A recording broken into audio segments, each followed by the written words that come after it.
ہر قسم کی تعریف و توصیف، بڑائی، کبریائی، پاکیزگی، بزرگی اللہ وحدہ لا شریک کے لیے سزاوار اور زیبا ہے، جو ساری کائنات کا مالک، رازق، حاکم اور معبود برحق ہے۔ لکہا درود و سلام ہو اس ذات گرامی پر جس کا ذکر قرآن کریم میں بارہا اللہ تبارک و تعالی نے فرمایا۔ کبھی اخلاق کا ذکر کرتے ہوئے تو کبھی اونچے مقام کا ذکر کرتے ہوئے، تو کبھی آپ کی سیرت طیبہ، تو کبھی آپ کی حیات طیبہ کا ذکر کرتے ہوئے، کبھی آپ کی فکر دعوت کا ذکر کرتے ہوئے، تو کبھی آپ کے اعمال کا ورفعنا لک ذکرک، تو کبھی وانک لعلی خلق عظیم کے ذریعے آپ کی تعریف اور توصیف نے رب نے فرمائی۔ ایسے ذات گرامی پر لا کہا درود و سلام ہو۔ اللہم صلی علی محمد وعلی آل محمد وبارک وسلم۔ معزز علماء کرام، محترم بزرگوں، نوجوان بھائیوں، معصوم بچوں اور پردہ نشین اسلامی مائیں اور بہنیں، خطبہ جمعہ کی مناسبت سے مختصر سے وقت میں جس عنوان کو میں آپ کی خدمت میں لے کر حاضر ہوا ہوں،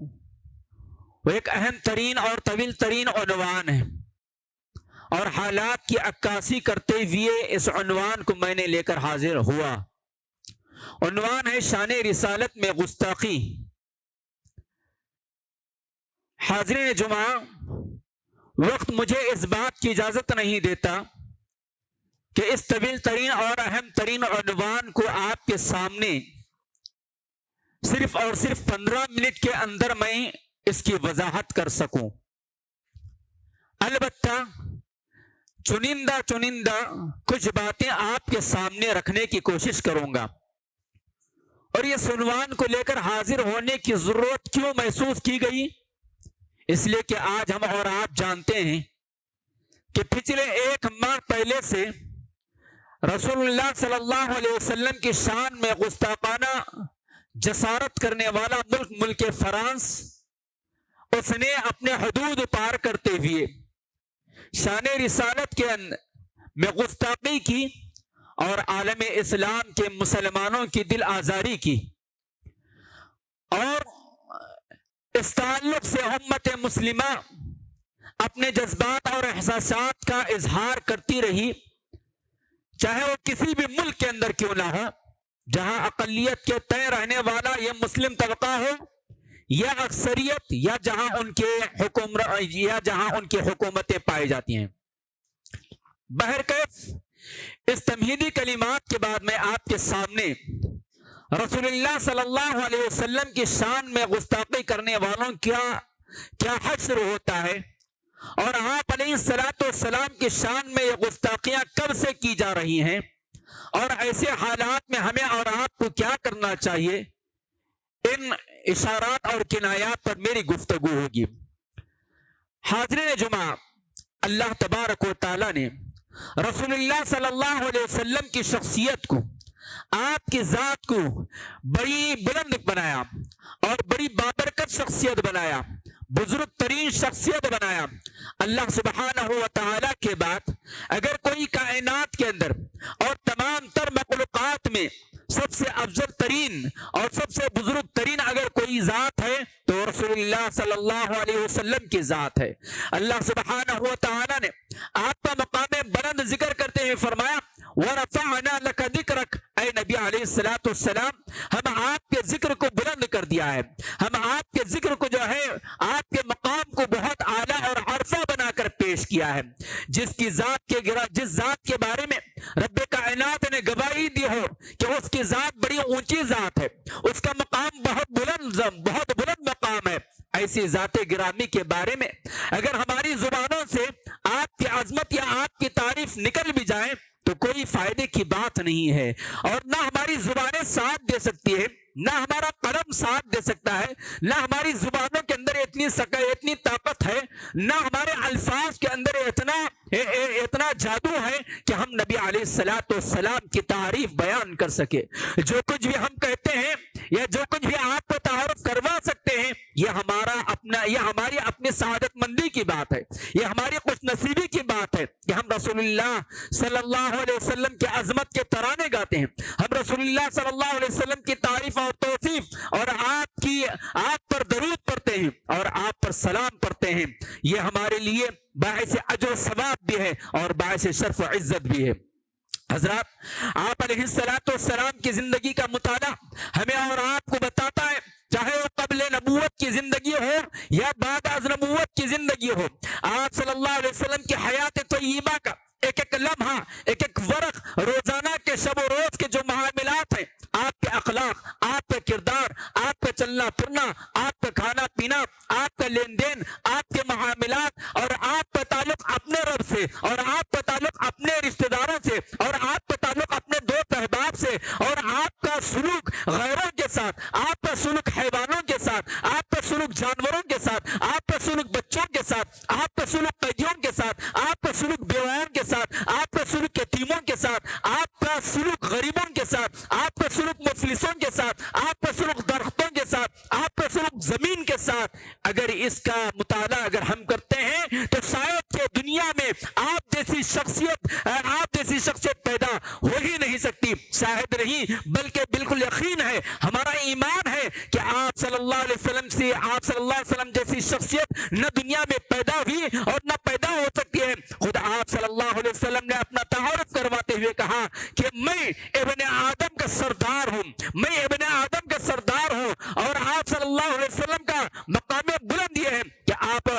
جو ہے سید المرسلین ہیں، آپ رحمت للعالمین ہیں، آپ کا مقام بلند یہ ہے کہ آپ امام الانبیاء ہیں، آپ کا مقام بلند یہ ہے کہ اللہ تبارک و تعالیٰ نے آپ کو معراج عطا فرمایا، آپ کا مقام بلند یہ ہے کہ آپ کے کردار کے اونچائی کی گواہی رب نے دیتے ہوئے سورۃ القلم کے اندر بیان فرمایا وَإِنَّكَ لَعَلَىٰ خُلُقٍ عَظِيمٍ، کہ بے شک اے نبی علیہ السلام آپ بلند اخلاق پر فائز ہیں۔ مائی عائشہ صدیقہ رضی اللہ تعالی عنہا سے کسی صحابی رسول علیہ السلام نے سوال کیا، اے ام المؤمنین بتائیے تو صحیح کہ آپ کا اخلاق کیا ہے، آپ کا کردار کیا ہے، آپ کس چیز کے پیکر ہیں؟ حضرت عائشہ صدیقہ رضی اللہ تعالی عنہا نے جواب میں کہا تھا کان خلقہ القرآن، کہ آپ کے اخلاق، آپ کا کردار، آپ کا جو ہے آپ کے اوصاف جو ہیں وہ قرآن ہے، قرآن سے ہٹ کر کوئی چیز نہیں ہے، چلتا پھرتا گویا قرآن تھی آپ کی عملی زندگی۔ آپ علیہ السلام کے اخلاق، قرآن کے اندر جو چیزیں ہمیں ملتی ہیں وہ آپ صلی اللہ علیہ وسلم کے اخلاق ہیں۔ حضرات، ہم اور آپ جانتے ہیں نبی علیہ السلام جہاں اپنوں کے ساتھ بہترین سلوک کیا کرتے تھے، جہاں اپنوں کے ساتھ رحم دلی کا معاملہ کیا کرتے تھے، وہیں پر اپنے جانی دشمنوں کے ساتھ بھی بہتر سے بہتر سلوک کیا کرتے تھے۔ ہم اور آپ بارہا اس واقعے کو سنتے اور سناتے ہیں، نبی علیہ السلام سفر کے دوران ایک درخت کے نیچے کچھ دیر راحت کے لیے، کچھ دیر آرام کے لیے لیٹ جاتے ہیں اور اپنی تلوار کو درخت سے لٹکا دیتے ہیں۔ ایک دشمن آتا ہے اور آپ صلی اللہ علیہ وسلم کی تلوار کو لے لیتا ہے اور کہتا ہے من یمنعک منی یا محمد، اے محمد بتاؤ تو صحیح مجھ سے اب تمہیں کون بچائے گا، مجھ سے اب تمہیں کون بچائے گا؟ کافر تھا، اسے کیا معلوم کہ ایمان والا، اور ایمان والوں میں بھی نبی علیہ السلام جن کے ذریعے ہمیں اور آپ کو ایمان کی دولت نصیب ہوئی ہے، جن کے توسط سے ہمیں اور آپ کو شریعت مطہرہ ملی ہے، نبی علیہ السلام اطمینان سے اٹھتے ہیں اور کہتے ہیں اللہ کا لفظ نبی صلی اللہ علیہ وسلم کی زبان سے اسے سننا تھا، وہ تھر تھر کانپنے لگتا ہے، تلوار زمین پر گر جاتی ہے، وہی تلوار اٹھاتے ہیں، نبی کہتے ہیں اب بتا تجھے کون بچائے گا؟ وہ جو ہے اپنی منت و سماجت کرتا ہے کہ آپ ہی بچا دیجئے۔ آپ صلی اللہ علیہ وسلم مجھ سے سوالات کرتے ہیں کیا تو اقرار کرے گا فلاں، وہ کہتا ہے کہ نہیں۔ آپ صلی اللہ علیہ وسلم کہتے ہیں کہ جاؤ میں تجھے معاف کر دیا۔ اللہ اکبر۔ معاف اور درگزر کے بے شمار واقعات اپنوں کے ساتھ نہیں دشمنوں کے ساتھ ہے۔ یہ انسان اس دنیا کے اندر رحمت للعالمین نہ صرف مومنوں کے لیے بن کر آیا تھا بلکہ ساری کائنات کے لیے رحمت للعالمین بن کر آئے تھے، اور طاقت اور قوت رہنے کے باوجود بھی عفو اور درگزر کا معاملہ فرمانے والا یہ نبی جس کی شان میں وقتاً فوقتاً جو ہے گستاخیاں کی جاتی ہیں، آپ صلی اللہ علیہ وسلم کے اس سلوک کو دیکھ کر وہ جاتا ہے اپنے قبیلے میں جاتا ہے اور اعلان کرتا ہے، کیا کہتا ہے؟ جئتکم من عند عندی خیر الناس جئتکم من عندی خیر الناس۔ امام بخاری رحمۃ اللہ علیہ نے اس واقعے کو نقل فرمایا اور اس نے جا کر اپنے قبیلے میں اور اپنے بستی میں کہا کہ لوگوں میں تمہارے پاس ایک ایسے آدمی کے پاس سے آیا ہوں خیر الناس جو ساری انسانیت میں سب سے خیر والا ہے، کہ ساری انسانیت میں سب سے افضل ترین انسان ہے۔ گویا آپ صلی اللہ علیہ وسلم کے اخلاق، آپ صلی اللہ علیہ وسلم کی عظمت کی گواہی اپنوں کے ساتھ دشمن بھی دیا کرتے تھے۔ حضرات، آپ صلی اللہ علیہ وسلم کی شان میں گستاخی یہ کوئی پہلا واقعہ نہیں، یہ کوئی آج کی پیداوار نہیں ہے۔ کفار مکہ اس دور میں آپ صلی اللہ علیہ وسلم کی شان میں گستاخی کیا کرتے تھے۔ مشرکین مکہ نبی صلی اللہ علیہ وسلم کی شان میں گستاخی کیا کرتے تھے۔ کبھی آپ صلی اللہ علیہ وسلم کو جادوگر کہا کرتے تھے، کبھی پاگل کہا کرتے تھے، کبھی مجنون کہا کرتے تھے، کبھی راغینا کہا کرتے تھے۔ مختلف طعنوں سے، مختلف الفاظ سے آپ کی شان میں گستاخی کیا کرتے تھے۔ اللہ تبارک و تعالیٰ نے نبی صلی اللہ علیہ وسلم کو تسلی دیتے ہوئے کہا تھا انا کفیناک المستہزئین، اے نبی ہم آپ کے لیے کافی ہیں، جتنے بھی آپ کا مذاق اڑانے والے ہیں، آپ کی شان میں گستاخی کرنے والے ہیں، آپ کے ساتھ برا سلوک کرنے والے ہیں، ان سب کے لیے ہم کافی ہیں۔ اللہ تبارک و تعالیٰ نے نبی صلی اللہ علیہ وسلم کو بارہا تسلی دی اور بسا اوقات مکمل صورت ہی اللہ تبارک و تعالیٰ نے نازل فرمائی انا اعطیناک الکوثر۔ یہی نہیں بلکہ اللہ تبارک و تعالیٰ نے آپ کی شان میں گستاخی کرنے والوں کا حشر بھی بتاتے ہوئے فرمایا تبت یدا ابی لہب وتب، کہ اللہ تبارک و تعالیٰ نے آپ کی شان میں گستاخی کرنے والوں کا حشر بھی دنیا کے اندر بتا دیا۔ اللہ سبحانہ و تعالیٰ سورۃ توبہ کی آیت نمبر 61 میں بیان فرماتے ہیں والذین یؤذون رسول اللہ لہم عذاب علیم، کہ جو لوگ بھی اللہ اور اس کے رسول کو تکلیف پہنچاتے ہیں، جو لوگ بھی اللہ اور اس کے رسول کو تکلیف پہنچاتے ہیں، ان کے لیے دردناک عذاب ہے، ان کے لیے بڑا بھیانک عذاب ہے، اور ایسا عذاب کہ وہ دنیا کے اندر بھی اس کا حشر دیکھیں گے اور آخرت کے اندر بھی اس کا حشر دیکھیں گے۔ اور پھر اور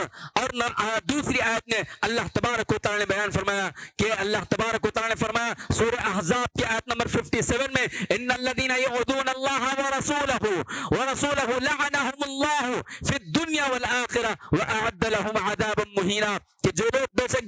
اللہ اور اس کے رسول کو تکلیف پہنچاتے ہیں، اللہ اور اس کے رسول کی شان میں گستاخی کرتے ہیں، اور اللہ اور اس کے رسول علیہ الصلوۃ والسلام کو کسی بھی ناحیے سے تکلیف پہنچاتے ہیں، ایسے لوگوں کے اوپر لعنہم اللہ تبارک و تعالیٰ کی لعنت ہے، پھر دنیا والآخرہ، آخرت میں بھی ہے لعنت اور دنیا کے اندر بھی وہ ملعون قسم کے ہیں، چاہے وہ سلمان رشدی ہو، چاہے وہ فرانس کا وزیر اعظم ہو، یا پھر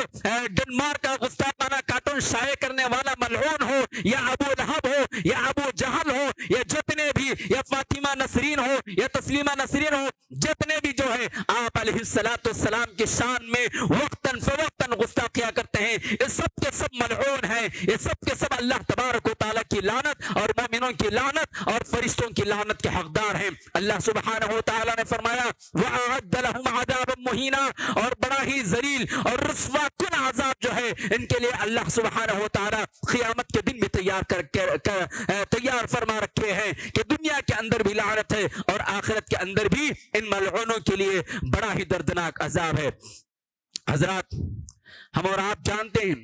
نبی علیہ الصلوۃ والسلام کے اوصاف، نبی صلی اللہ علیہ وسلم کی شخصیت، آپ صلی اللہ علیہ وسلم کا مقام بلند بہت بلند رہا ہے۔ یہی وجہ تھی کہ کفار مکہ، مشرکین مکہ آپ صلی اللہ علیہ وسلم کے ساتھ غستاخانہ حرکتیں کیا کرتے تھے، اور اس دور سے جو ہے آج تک ہے، اور آج شاید کہ کفار مکہ اور مشرکین مکہ سے بھی 2 قدم اور آگے بڑھ کر یہ اظہار خیال کی آزادی کے نام پر، یا زبان کے اظہار خیال کے آزادی کے نام پر، یا مختلف نام دے کر اسلام بڑے تیزی سے پھیل رہا ہے۔ اس کا ڈر اور اس کے خوف کی وجہ سے جو ہے یہ لوگ وقتاً فوقت نبی علیہ الصلوۃ والسلام اور اسلام اور اسلامی تعلیمات کو مس کر کے پیش کرنے کی کوشش کرتے ہیں۔ آپ صلی اللہ علیہ وسلم کے کردار کو مس کرنے کی ناکام کوششیں انہوں نے کیا، کبھی آپ صلی اللہ علیہ وسلم کو نعوذ باللہ دہشت گرد، تو کبھی اسلام کو دہشت گرد، تو کبھی اسلامی تعلیمات کو دہشت گرد، تو کبھی ہم مسلمانوں کو دہشت گرد بنا کر انہوں نے دنیا کے سامنے پیش کیا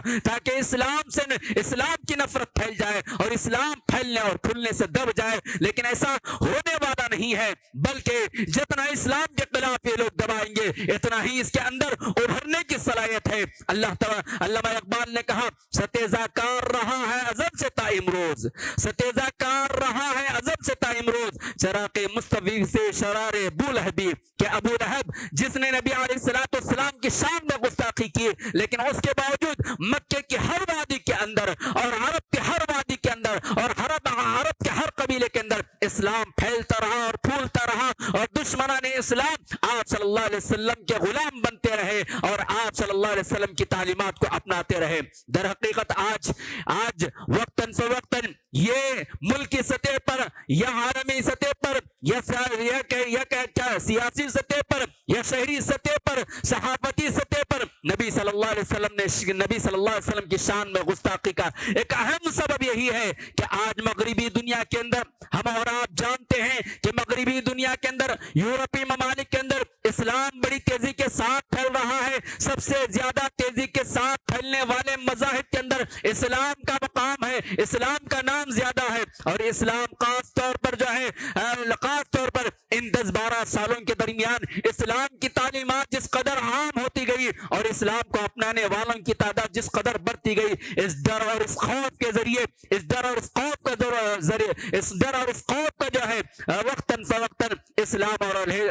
شاعر اسلام کی شان میں گستاخی کرتے ہوئے کر رہے ہیں۔ حضرات ایسی بات نہیں ہے کہ یہ آج کا پہلا حربہ ہے، بلکہ کفار مکہ کا بھی تعارف اللہ تبارک و تعالی نے قرآن مجید کے اندر کرتے ہوئے فرمایا وقال الذين كفروا لا تسمعوا لهذا القرآن والغوا فيه لعلكم تغلبون۔ سورہ حامیم سجدہ کی اس آیت میں اللہ سبحانہ و تعالی نے کفار مکہ کا بھی یہی تعارف پیش کیا کہ کفار مکہ اسلام قبول کرنے والوں کو روکنے کے لیے، اسلام کے پھیلنے اور پھولنے سے روکنے کے لیے، اسلام کی قبولیت کو عام ہونے سے روکنے کے لیے بہت سارے حربے اختیار کرتے تھے۔ ان حربوں میں سے یہ کہ کفار مکہ کوئی بھی اگر قرآن سننے کے قریب ہو جاتا، کوئی بھی مشرک، کوئی بھی کافر، تو پھر اسے قرآن کو سننے سے روک دیتے اور قرآن کے سامنے لہو لعب کے کام کرنے پر اسے ابھارتے، اور وہ یہ سمجھتے کہ اسلام غالب ہو کر نہیں رہے گا، لیکن ایسی بات نہیں ہے۔ اسلام غالب ہو کر رہے گا، اور اسلام غالب ہونے کے لیے آیا ہے،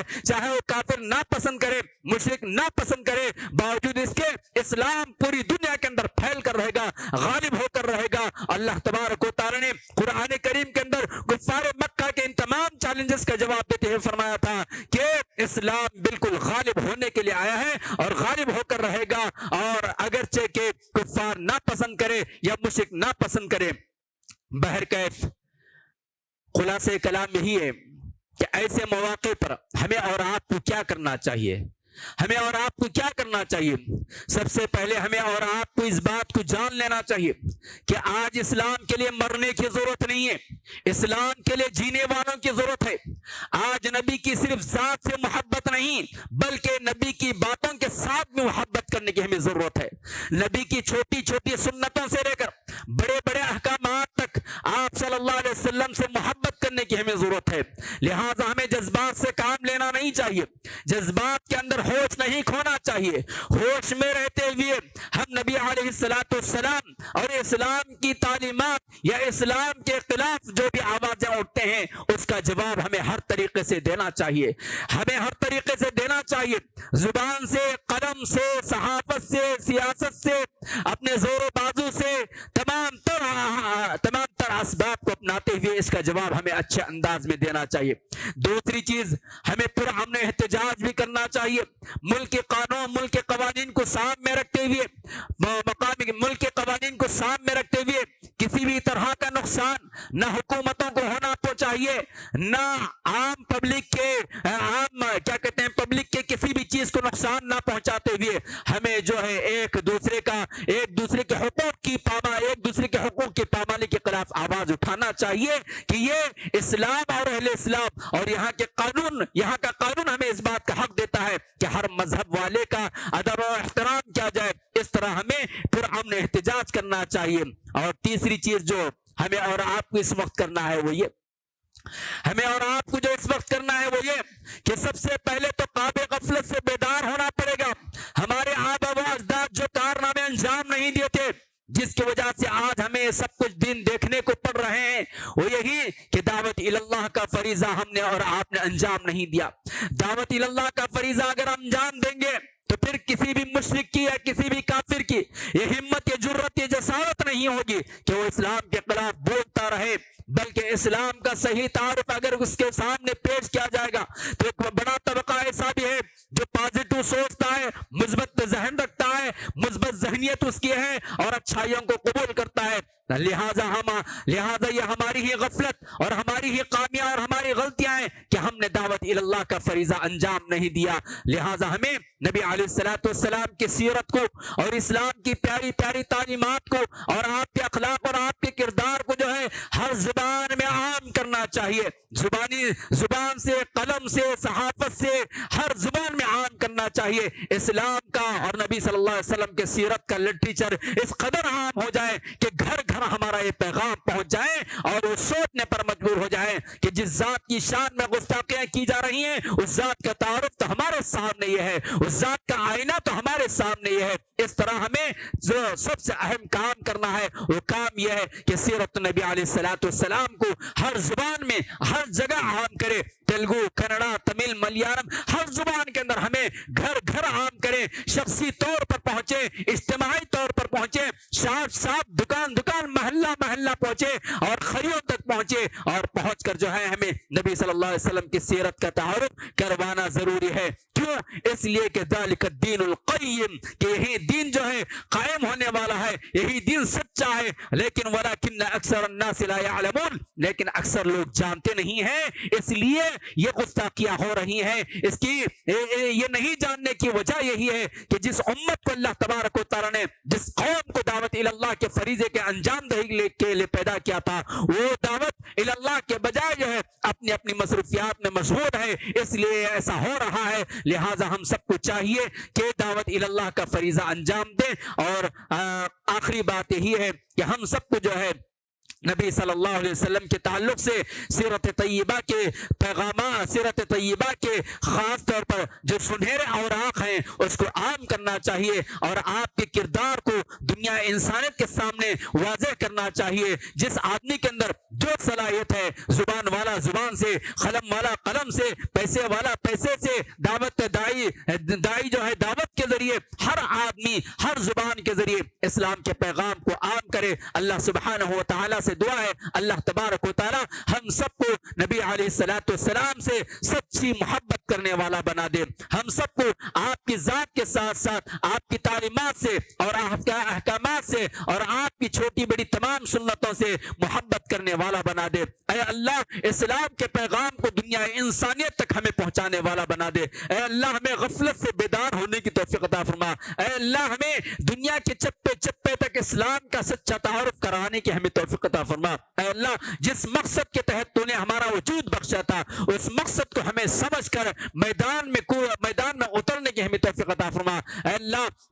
وقتاً فوقتاً آپ کے رسول کی شان میں اور آپ کے اسلام کے شان میں اور آپ کے دین کے شان میں اور آپ کے گھروں کی شان میں گستاخیاں کرنے والوں کو اے اللہ اسلام کی توفیق اور اسلام کی ہدایت عطا فرمائیے یا پھر ان پر آپ کی لعنت برسائیے اور ایسا حشر کیجیے کہ دنیا اسے دیکھتی رہ جائے اور کسی کی جرت اور ہمت نہ ہو کہ آپ کے رسول کی شان میں گستاخی کر سکے. اے اللہ ہم سب کو سچا محب رسول بنا دیجیے. آمین. بارک اللہ لنا ولکم فی القرآن العظیم ونفعنا وإیاکم بالآیات والذکر الحکیم انہ تعالی جواب ملک بر رؤوف رحیم ورب حلیم.